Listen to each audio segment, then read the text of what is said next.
Hello guys and welcome to Scouting for Goals Gameweek 31 edition. My name is Oscar and I'll be talking about my wildcard draft and also answer your Twitter questions.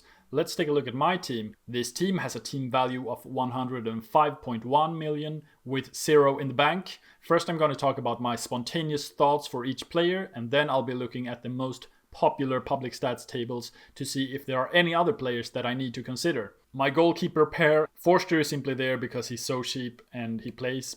I was considering also Sanchez, Lloris, Leno, but Mendy is quite cheap and his schedule is decent, and most of all, Chelsea are the best defense in the league right now. Alonso has huge upside and I'm hoping he plays against some of the worst teams.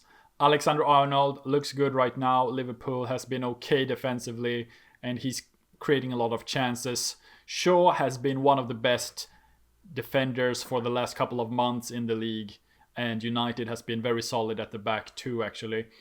I was considering KDB or Salah. I would prefer KDB to have that Manchester City representation, but I'm just worried that he won't play in the easy fixtures where I really want to captain him. So it's Salah for now. Then we have Lingard. He could also be Neto or Rafinha. I think all of those are pretty close, but the eye test says Lingard for me this time. I have Fernandes. I really want that Manchester United attacking representation, either from Fernandes or maybe from Greenwood, but right now I am gonna stick with Fernandes. Jota is very much the informed pick here and crazy value at the moment since he is Liverpool's best player at the moment. Kane picks himself. He has been the best player in fantasy last couple of months. Vidra is a little bit of a weird pick for me. I've never thought of him as an FPL asset, but he is so cheap. Iheanacho was the player of the month last month, so really in form, and Leicester are a top team with good fixtures. We have Holding, who is really cheap, who's going to stay on the bench most of the time because I don't entirely trust Arsenal's defense, but their fixtures are still great. Son is there for the double Game Week 32 fixture mostly. I'm not sure if he's going to stay after that. Depends on how Spurs look. I have Dawson at the moment. If I could reallocate the funds and go for Soufal, that would be better because I think he's a better pick. But this is what I can afford right now. Now let's go through some public stats tables. First, let's look at the most voted table on the site, which is goals imminent, who is due a goal. Richarlison is the only player that has more goal attempts than Alonso in the last 4 game weeks. It's not often you see a defender on this, but Alonso looks really good, and 8 out of those shots have come from inside the box.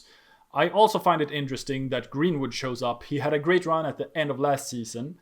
Diagne looks like a decent enabler, but Richarlison is appearing to get a lot of chances and have missed 3 out of 4 big chances, so maybe an overlooked asset on all of these wildcard drafts. So he could be a decent differential. Next public table will be Doosra's Deadly Assassins, where Kane is superior, and number here also confirms the overperformance of Lingard. He doesn't shoot a lot, but he makes those shots count. 4 shots in the box, 3 on target, and 2 goals and 2 assists on top of that. Those assists was scored by Jared Bowen. It was quite tricky spots to score from, so maybe a little bit lucky to get assists out of those chances.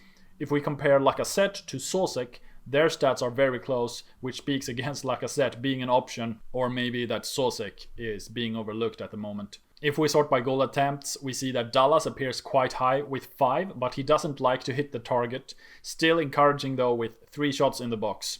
Comparing Neto and Lingard, their underlying stats are quite similar, but Lingard has hit the target more often, so maybe he is less wasteful at this point in time.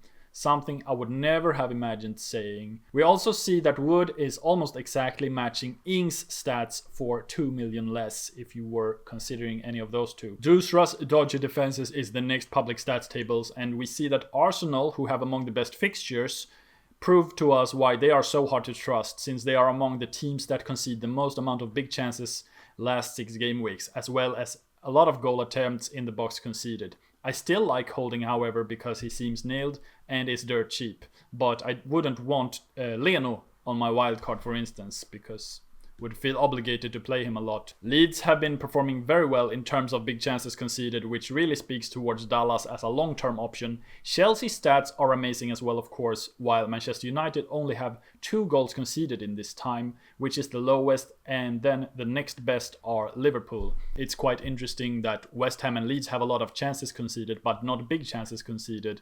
If those 2 teams keep those trends up, then Melier and Fabianski could get some mega hauls because they will have a lot of save points. Next table is the Wingback Wonders, sorted on 2 game weeks. The hype is real around Alexander-Arnold, and we see here that he leads wingbacks for big chances created.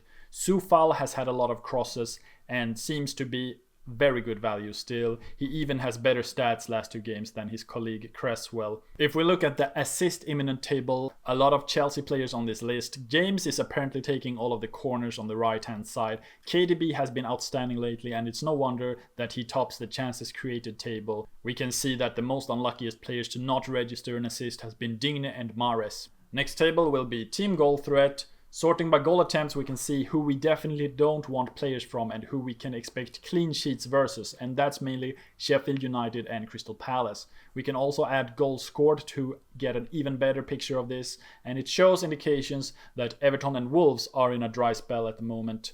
Leeds are very high up in many of these metrics, which is impressive, and we saw that Rafinha was high up in many of the individual stats tables. West Ham seems like a team in form since they score highly on many of these metrics, such as big chances, and I think they will be very nice assets to own versus Newcastle. Meanwhile, Liverpool seem like an average team offensively if we go by these stats, and while Chelsea and Manchester City are scoring very highly, so attacking assets from those teams seems like something to ponder, even though it can be hard to predict which player will score from those teams. Next up, the canny crossers from Doosra.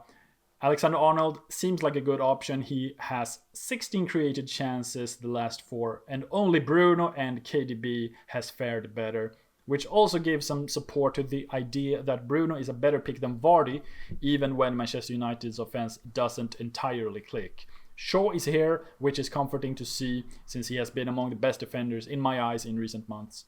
Sorting by shots on target, we see Pereira, and he has a very dangerous shot in him. He is also on corners and a good passer of the ball, so I wouldn't be against anyone bringing him in. Let's go to your Twitter questions. FPL Shake and Bake asks, who do I get rid of first, DCL or Bamford? Neither have been in great form, but Bamford's upcoming run is dreadful and Everton should have a double game week set up somewhere, so DCL seems like the better hold of the 2. Nikola Grevsky asks, should I take a -4 to transfer out Rafinha and Dallas for Jota and Tierney? Tierney is injured, so this is irrelevant now. I do like bringing in Jota for Rafinha, but I wouldn't go and get an Arsenal defender without Tierney, so perhaps Rudiger or Shaw is the better pick. Actor Abdul asks, as long as he doesn't start versus Dortmund tonight, is Mahrez worth a punt for captaincy? It's a huge gamble which could pay off if you want to try to make up a lot of ground, but personally I would plump for someone more likely to start, and I'd prefer someone like Jota or Lacazette if you're after a differential captain. Vardy versus Bruno if you only could own one. I've already answered this to an extent, but I wouldn't transfer out Vardy if you have him. I do think Bruno is better and more consistent, and Iheanacho seems to eat into Vardy's goal output now that he's not the only focal point of the attack. Want to go for Vardy but unsure about Nacho. Who are the best Leicester players to have? I'm slightly concerned that Iheanacho isn't nailed, but whilst he's playing, he's incredible value. If he keeps performing, he should probably not be dropped and is so much cheaper than Vardy. So I would go for Iheanacho instead, but you could definitely go for both as well. Queso asks, do I bench the Leeds boys and Watkins and start 4+ defenders? It depends which defenders. For this week I like City, Arsenal, Liverpool, Chelsea and maybe Burnley defenders.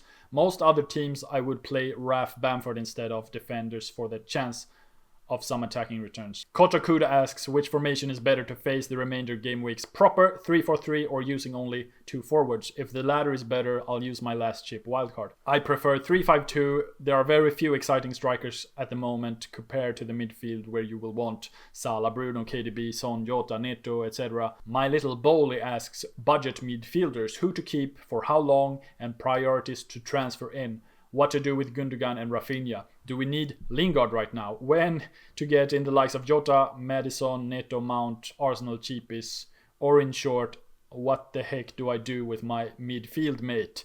I don't think Lingard is necessary for you. On a wildcard, I would prefer him, but Rafinha seems like a good hold if you have the bench for it. I would sell Gundogan. He would be the first man out for me for Jota. Then if you really want to do Rafinha to someone like Neto, you could do that as well. Thanks for watching, and if you want more help, drop a video comment. Also, make sure to subscribe to the channel for more content like this, and I'll see you guys next week.